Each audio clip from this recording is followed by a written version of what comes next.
Bueno, vamos a hacer un vídeo para recordar lo principal de la aprobación del remate en una subasta judicial regulado en el artículo 650, bienes muebles, y 670, bienes inmuebles del enjuiciamiento civil, ¿vale?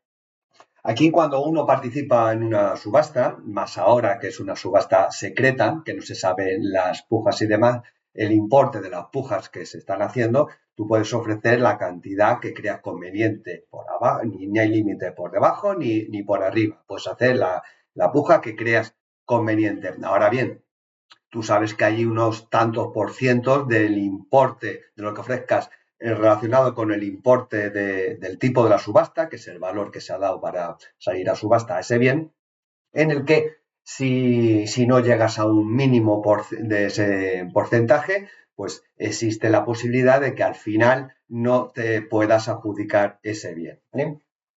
Aquí, como es muy parecido los bienes muebles y los bienes inmuebles con diferencia en los tantos por cientos, vamos a hacer la base respecto de los bienes muebles vemos con los datos de los bienes inmuebles que tenemos marcados en rojo. Vale.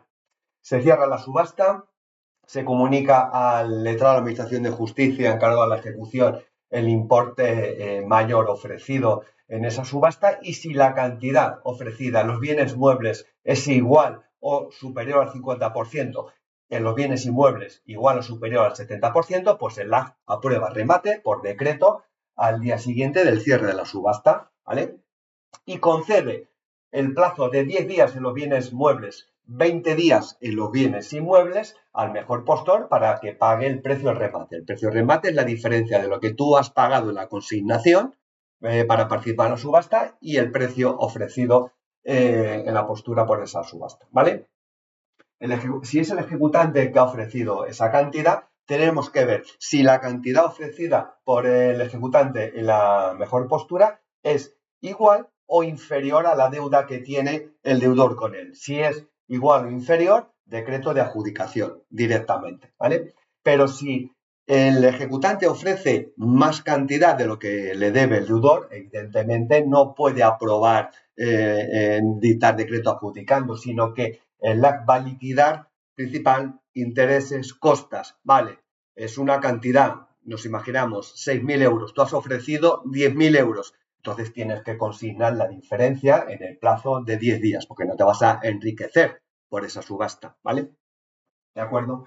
Cuando la cantidad ofrecida en la mejor postura no cumpla estos requisitos, de al menos el 50 o el 70%, entonces el ejecutado va a poder presentar a un tercero que ofrezca al menos el 50% en los bienes muebles o 60% en los inmuebles, o el saldo, una cantidad inferior, pero que cubra toda la deuda de la ejecución. El plazo para presentar ese tercero, por escrito, son 10 días desde el cierre de la subasta, ¿vale? Entonces, ahí el ejecutado tiene una posibilidad, el ejecutante ya no. El ejecutante, como ahora puede participar en la subasta, el hecho de que no se lo adjudique sea el mejor postor, ya no va a tener posibilidad de adjudicárselo. Antes podía participar en la subasta mejorando posturas, ahora puede participar en la subasta aunque no haya ningún otro postor, ¿vale? Pero se cierra la oportunidad que aún sigue teniendo el ejecutado cuando la mejor postura no llegue al 50 o al 70% del valor de esos bienes, ¿vale? Entonces, cuando no llegue, el ejecutado puede presentar a ese tercero, como hemos dicho, que ofrezca al menos el 50% en los bienes muebles o que salde toda la deuda. Y si es un bien inmueble, al menos el 60% o una cantidad inferior que cubra toda la deuda. Si el ejecutado no ejerce ese derecho, el LAC aprobará el remate si es un bien mueble, si ofrece al menos el 30% del valor, o si no llega al 30%, que cubra toda la deuda, ¿vale? Si es un bien inmueble, la cantidad mínima que tiene que haber ofrecido es el 50%, o si no llega al 50%, que cubra toda la deuda, pero nunca inferior al 40%, ¿vale? La diferencia con el bien inmueble, ¿vale? Y si la cantidad ofrecida no llega a ese 30% en los bienes muebles o a ese 50% en los bienes inmuebles, no cumple estos requisitos, entonces decir, es inferior al 30%, es inferior al 50% y la cantidad ofrecida no cubre toda la deuda. Entonces, el LAC decide por decreto, previa audiencia de las partes, si aprueba o no aprueba el remate. Depende del efecto que tenga esa aprobación de remate en el saldo de la deuda que tenga el deudor con el ejecutante, ¿vale?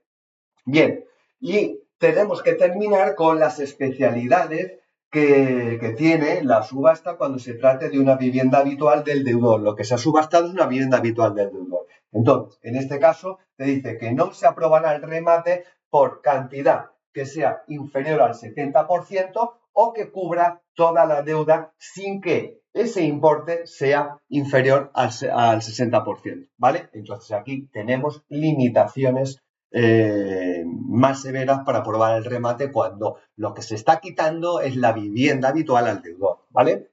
No aprobamos por debajo del 70% y tampoco por la cantidad que cubra toda la deuda si esa cantidad es inferior al 60%, ¿vale? Cuando el mejor postor sea el ejecutante y el ejecutado no haya ejercido este derecho que tiene en estos casos, también para que el ejecutante sea nombrado o se adjudique una vivienda habitual de deudor, no podrá ser inferior los importes a esos requisitos. Menos el 70% o, si cubre toda la deuda, al menos el 60%. ¿De acuerdo?